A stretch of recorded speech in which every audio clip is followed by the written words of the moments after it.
I thought we could spend the next few moments just talking about something that I've been thinking about a lot, incorporating, into my practice, and that is about routine. I actually thought about this because I had a very interesting conversation with a friend of mine who is all of 25 years old. And we were at a meditation, session. We had finished and we were driving back. And she had just come back from a trip in India. She had visited the Ramana Maharishi ashram. If I don't know how many of you have been there, but it's in the south. And Ramana Maharishi, as you all know, is a great, almost an avatar, I would say, who um, without saying much, taught us a lot about sadhana and spiritual life. And that ashram is beautiful. Like, I think anyone who goes to that ashram just wants to be there and never come back to our regular lives. So she was telling me how, she just wishes she could just leave everything, go, go to the ashram, just be there, meditate, realize God, be one with everything. And I thought it was a very interesting conversation because I've definitely been there. I think that's the power and pull of sadhana and spiritual life. It's so attractive sometimes. So the first question I asked her was, I said, okay, walk me through your day. If tomorrow you were allowed to do that and you were at the ashram, walk me through your day. So she said, oh, I'd wake up in the morning, temple visit, come back to the ashram, and then I wouldn't, I'd be completely in myself. I wouldn't be talking to anyone. I'd be in meditation all day. I said, wow, that's amazing. So second question, what do you do today? So she said, well, what do you mean? I was like, what is your day today? Like at home, what is your routine? I wake up, I take a shower and then I grab breakfast and I head out to work. It was interesting because what I was trying to tell her was, I think I've heard this a lot from a lot of people, and there are people I know who actually truly buy places in the Himalayas, and they're like, it's their meditation home, and they embark on these long, 3-month, 6-month travels to say, I'm going to seclude myself and just be there, which is all fantastic. But I think the preparation for it sometimes is not enough. So a lot of people go on those journeys and realize that, oh my God, either I'm bored or I cannot sit down for more than 10 minutes by myself, and they're in the most secluded place in the world. We were talking about routine because as someone who's been there myself, when I used to read things and read about the great masters and yogis who used to live in the mountains, I think, oh my God, their life is so beautiful. That's all they do. And then I realized over time that just, my own self-analysis, I need to be doing something. That's just how I function as a person, but also I don't have a routine in place that'll make me successful there. So I was reading this other interview where it says going to the Himalayas and being in the mountains is the final act. There's a preparation that goes on before that. So a lot of people think that's where you prepare to be a yogi. No, that's where you execute, in my mind. The preparation is here daily at home, if you're able to get into a routine.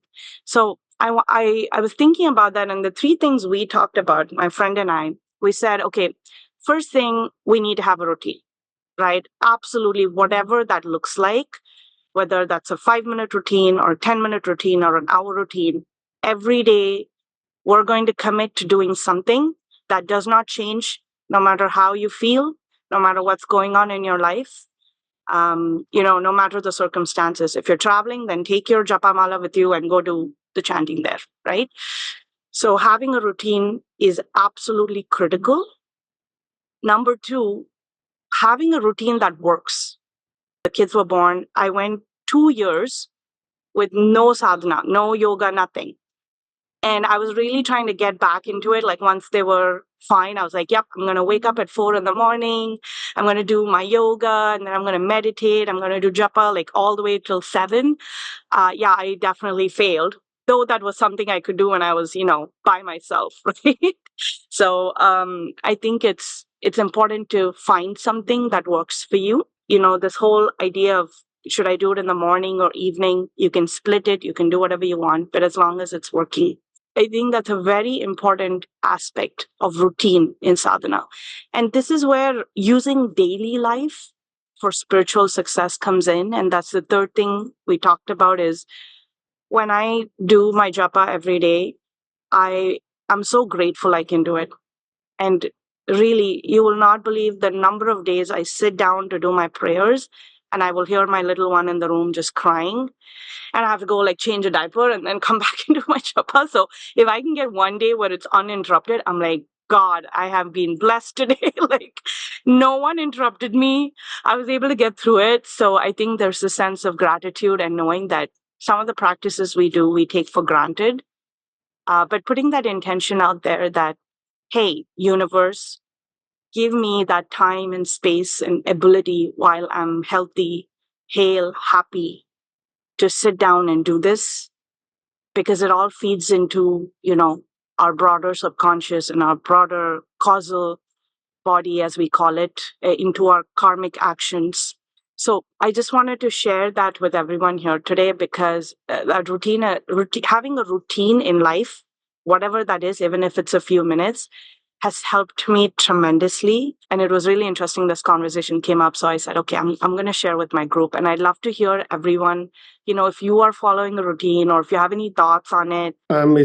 Consider myself as still new to this whole thing. So it's almost more than 2 years. We used to do yoga, but no spiritual thing. So I'm still in the very beginning phase.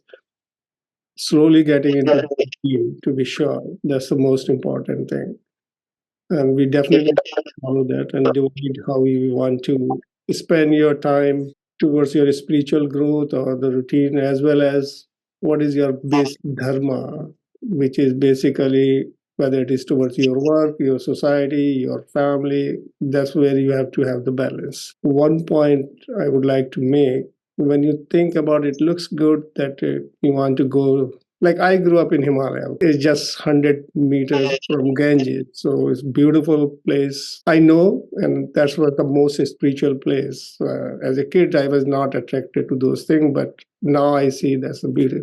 The point I wanted to make, when you go and think about it, are you running away from your basic dharmas or karmas where you have to fulfill those responsibility and then go to that, like we were talking and I was listening Archana's video again. So your basic thing you have to fulfill. Everybody, if we start running away and retire in those Himalayas, okay, then who is going to work for the society? Yeah, like there are 0.01% or even less percent who want to go, and their objective is not for themselves. Like if you think about the rishis, they whatever they have contributed, most of those contributions are towards the growth of the humanity, not for their own personal thing also.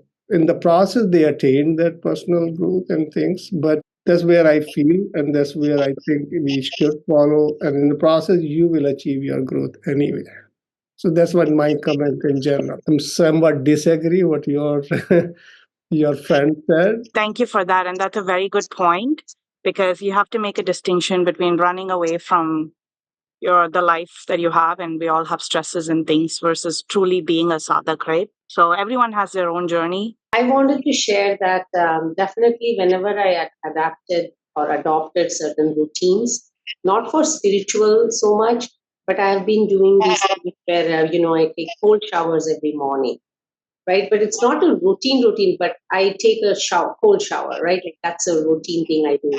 And then now, like, floss your teeth, do your skin routine, that's basically your self-care routines, right? So Yes. those kind of things I have started doing them now, like at this age. Honestly, I feel like, I just didn't do them, but I feel like there's so much value to creating a routine. So I totally agree with you that if we create those small routines for ourselves, we can bring the Himalayas here. We don't have to go to Himalayas.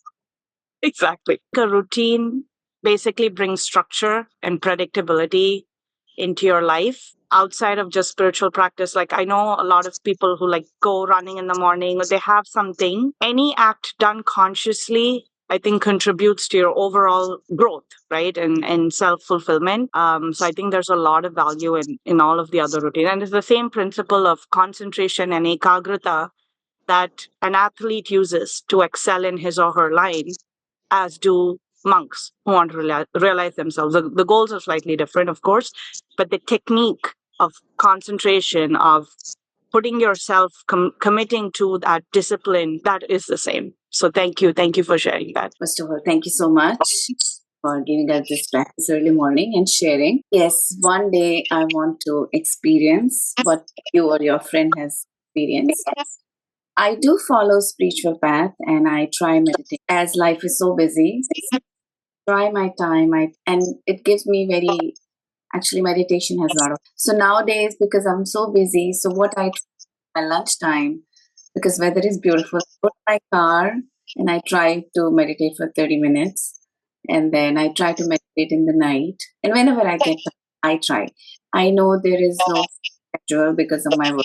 But yes, meditation, I think is one of the best thing. I think we can do it, and I think everybody should do it. It's the biggest curer to yourself. You know, it's very interesting you brought up what you did, because I was talking to my mom. I was like, yeah, we need to have that discipline. And she said, this discipline word is so harsh. I said, okay, routine. She's like, I like routine, because she counsels a lot of young women. And she said, you know what? In my sessions, I use the word routine, and I said the same thing. And it was more, I feel like, more acceptable, because you're right. People's lives are so packed with everything. It's hard to make room. It's hard to sometimes pick the same time slot, sit in front of, a picture and do the thing. Sometimes you have to do it on the move. Rather you do it than not. You have to do it in your car, or you'd have to do it in your office. Like, that's fine, but it's still part of a routine. So I think that's a very good point you brought up, Shalini ji. Thank you for sharing. Shweta ji, what I feel is we have different phases of life: childhood, youth, grahast, our generation, I mean, our parents and all, no, we were all like, we were brought up with a routine, like, no, we were not about, at this stage of life, I feel this spiritual thing at the childhood only it should be included. Correct. Yeah. Meditating. It's not that you are going to a Himalaya or monk, nothing like that. It's like in the routine when it comes, all the emotions, as no, through meditation you can control the emotions, balancing, which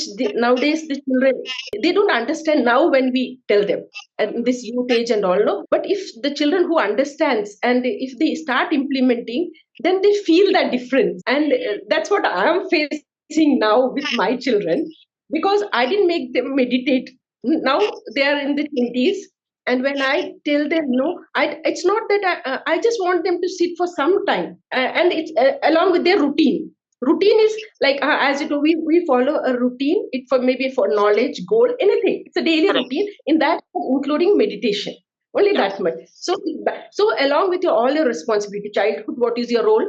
In the youth, what is your role? In the grahast, what is your role? And what happens, like when we are balanced, like now, if parents after when they are, the retirement life, they again will be looking after their children's children. The grandchildren. Huh? But if the children are responsible, they'll balance themselves, and parents will have their time. So I feel that this is very important. Thank you. Very good viewpoint. And thank you all for staying a little bit longer, but I'll just comment on that. I think today, the information we have and the things we see on social media, especially as young people, it almost treats these two things as different worlds, that you cannot have them together.